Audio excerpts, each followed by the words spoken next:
Hello good morning student. Class 9th में आज हम लोग पढ़ेंगे हेल्थ एंड डिजीज़ के बारे में।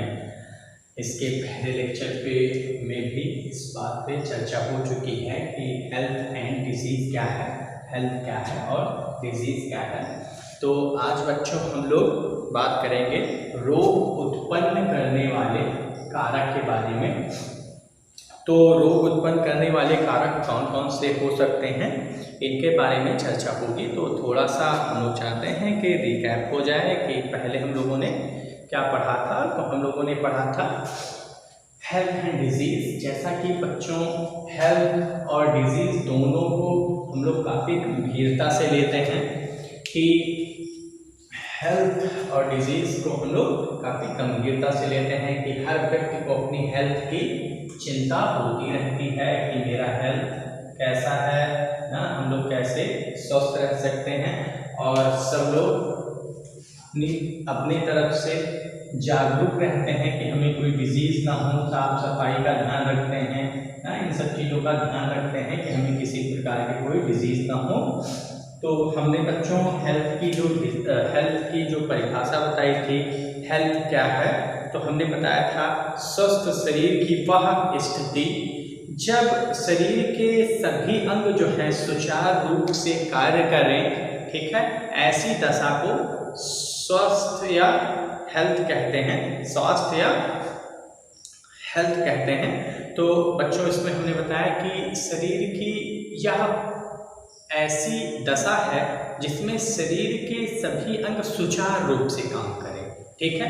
अगर हमारे शरीर के सभी अंग सुचारू रूप से कार्य नहीं करेंगे तो हमें क्या होगा, डिजीज हो जाएगी ना।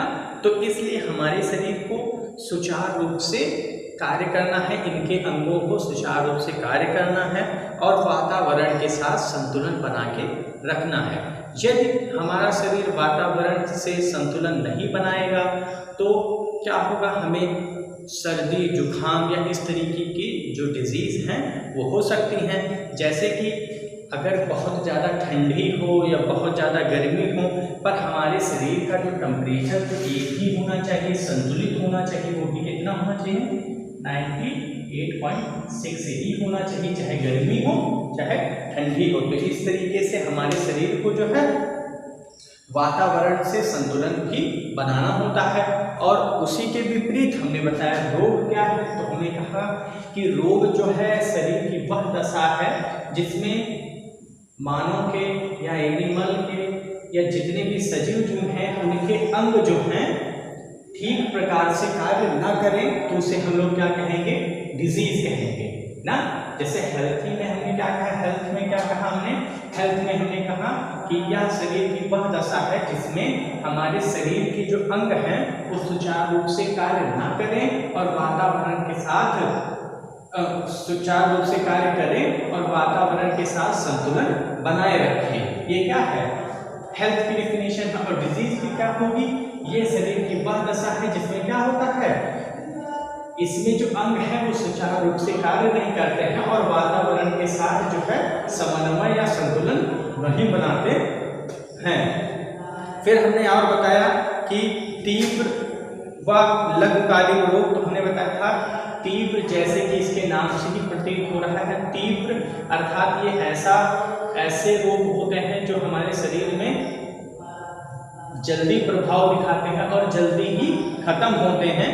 तो इन्हें हम लोग लघुकालिक रोग कहते हैं। जैसे हमने बताया था सर्दी जुखाम बुखार मलेरिया इत्यादि जो हैं लघुकालिक रोग कहलाते हैं। फिर उसके बाद हमने दीर्घकालिक रोगों के बारे में बात की। मतलब ये रोग ऐसे होते हैं जिनकी अवधि अधिक होती है, मतलब ये अधिक टाइम तक हमारे शरीर पर रह सकते हैं और आजीवन भी रह सकते हैं, इसीलिए इन्हें दीर्घकालिक रोग कहा गया। तो दीर्घकालिक रोगों का जो हमने उदाहरण बताया था ट्यूबरकुलोसिस मतलब टीबी, अगर इसका हम लोग सुचारू रूप से इलाज ना करें तो ये हमें आजीवन भी परेशान कर सकती है। पील पाँव और हृदय रोग जैसे हमने रोगों को बताया जो क्या है, दीर्घकालिक रोग हैं। आज हम बात करेंगे रोग उत्पन्न करने वाले कारकों के बारे में। तो बच्चों किसी पदार्थ या कारक के अपेक्षित रूप से कम या अधिक होने पर शरीर रोगग्रस्त हो जाता है। इन्हीं दशा को रोग के कारक कहते हैं। तो बच्चों पुनः एक बार हमने क्या कहा, हमने कहा कि किसी पदार्थ या कारक के अपेक्षित रूप से कम या अधिक होने पर, मतलब देखो क्या है, अपेक्षित रूप से कम या अधिक होने पर शरीर क्या होगा, रोगग्रस्त हो जाएगा। मतलब किसी पदार्थ या कारक के अपेक्षित रूप से, अपेक्षित मतलब जितना हम लोगों ने चाहा है, अपेक्षित रूप से कम या ज़्यादा, मतलब कम हो या ज़्यादा हो तो क्या होगा, हमें रोग हो जाएगा, हमारा शरीर कैसा हो जाएगा, रोगग्रस्त हो जाएगा। तो इन्हें ही शरीर के रोग के कारक कहते हैं। जैसे इनके श्रेणी, जैसे जैविक कारक, और देखते हैं आगे। अब हम लोग आगे बढ़ते हैं। हमने बताया कि रोग उत्पन्न करने वाले कारक के बारे में बताया कि ये जो है किसी पदार्थ या कारक के अपेक्षित रूप से कम या अधिक होने पर शरीर रोगग्रस्त हो जाता है, और इन्हें ही शरीर के रोग कारक कहते हैं। अब नेक्स्ट है श्रेणी। अब हम लोग बताएंगे कारक के बारे में। तो पहली जो है श्रेणी, और इधर लिखेंगे कारक। ठीक, तो श्रेणी और कारक। तो पहला जो है जैविक कारक या रोगाणु। तो पहली जो है जैविक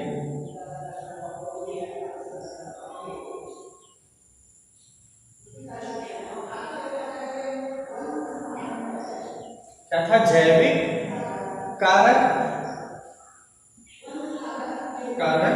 जैविक कारक या रोगाणु या, ठीक बेटा। तो पहला है जैविक कारक या रोगाणु। तो इसमें क्या होगा, वायरस, जीवाणु, कवक, प्रोटोजोआ ना, इसको अच्छे से देखते हैं। जैविक कारक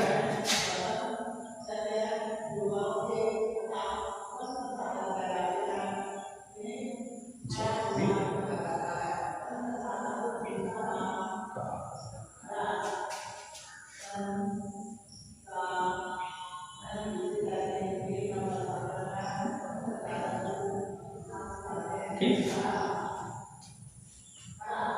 तो बेटा पहला है जैविक कारक या रोगाणु। तो ये कौन कौन से हो सकते हैं, जैविक कारक या रोगाणु कौन कौन से हो सकते हैं? तो वायरस, जीवाणु, कवक, प्रोटोजोआ। वायरस,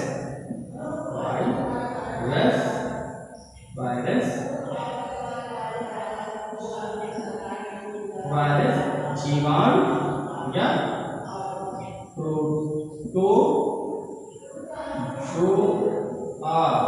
ठीक। तो जो है इसका जैविक कारक या रोगाणु क्या होगा, वायरस, जीवाणु, प्रोटोजोआ। देखो बेटा कारक इसे क्यों बोला गया, क्योंकि इसके कारण क्या होता है, डिजीज होती है ना।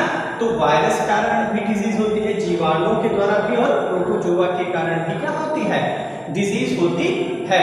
अब हम लोग रासायनिक कारक, तो उसमें क्या होगा, रासायनिक, जैसे जो रसायन से बनते हैं, तो रासायनिक कारक में क्या होगा, इसमें हो जाएगा यूरिया है ना, यूरिक अम्ल है, ग्लूकोज है, सर्दी, जुखाम, नमी, दाग, ध्वनि तथा नहीं, ये सब किसमें है, भौतिक में है। तो रासायनिक कारक सेकेंड पॉइंट है,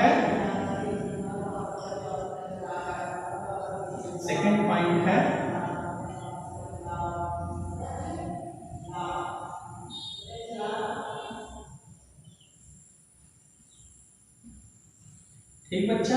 तो रासायनिक जो कारक है वो क्या क्या हो सकते हैं, यूरिया ना, क्या बताया हमने, रासायनिक कारक क्या क्या हो सकते हैं, यूरिया हो सकता है, यूरिक अम्ल हो सकता है,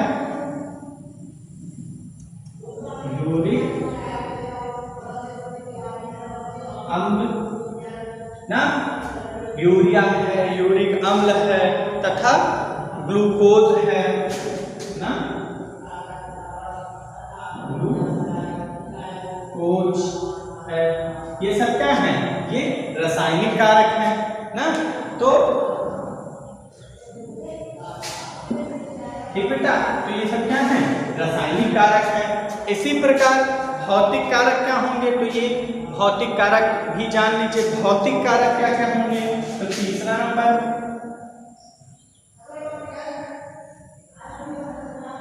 भौतिक कारक। तो बेटा भौतिक कारक सर्दी ना, जुखाम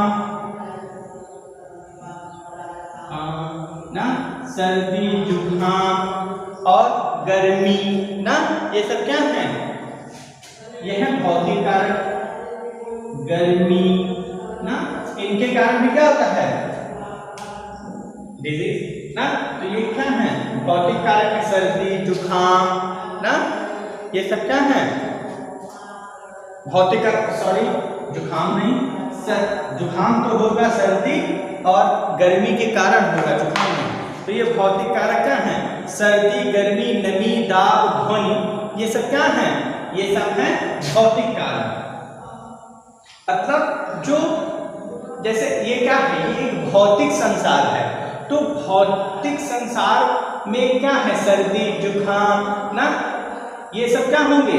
तो सर्दी जुखाम कैसे होते हैं? तो जुखाम जो है हमें कैसे होगा? गर्मी ठंडी इत्यादि में क्या होगा? सर्दी जुखाम होगा। तो ये क्या होगी? इसकी डिजीज होगी भौतिक कारक की। जुखाम हो गया ना ये सब। तो भौतिक कारक में क्या आएगा? सर्दी, गर्मी, नमी, दाब, ध्वनि तथा विद्युत। अब यांत्रिक कारक क्या होंगे? तो मोच मतलब जैसे क्या होगा? आप कभी खेलते होंगे या कुछ होगा ना, तो मोच लग जाती है ना, हड्डी टूटना, ये सब क्या है? इनके यांत्रिक कारक हैं। फिर पोषक कारक क्या होंगे? खनिज तत्व, कार्बोहाइड्रेट, प्रोटीन, वसा, विटामिन, ये सब क्या हैं? पोषक कारक हैं। तो बच्चों आगे हम लोग आते हैं अब वायरस के बारे में ना। वायरस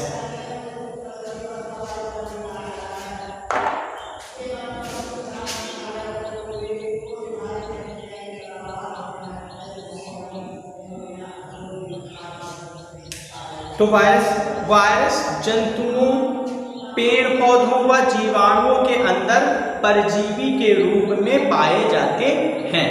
अच्छा, वायरसों को क्या हम लोग देख सकते हैं? नहीं देख सकते। वायरस क्या होते हैं? अति सूक्ष्म होते हैं ना। इनको देखने के लिए हम लोगों को किस चीज की जरूरत होगी? माइक्रोस्कोप की जरूरत होगी, सूक्ष्मदर्शी की जरूरत होगी। तो ये क्या होते हैं? ये जो है पेड़ पौधों में, जीवाणुओं में क्या होते हैं? उनके अंदर परजीवी के रूप में पाए जाते हैं। इनकी खोज किसने की थी? इनकी खोज थी एक वैज्ञानिक थे, इवानोस्की थे। कौन थे? कौन थे? इवानोस्की साहब थे। कौन थे? इवानोस्की।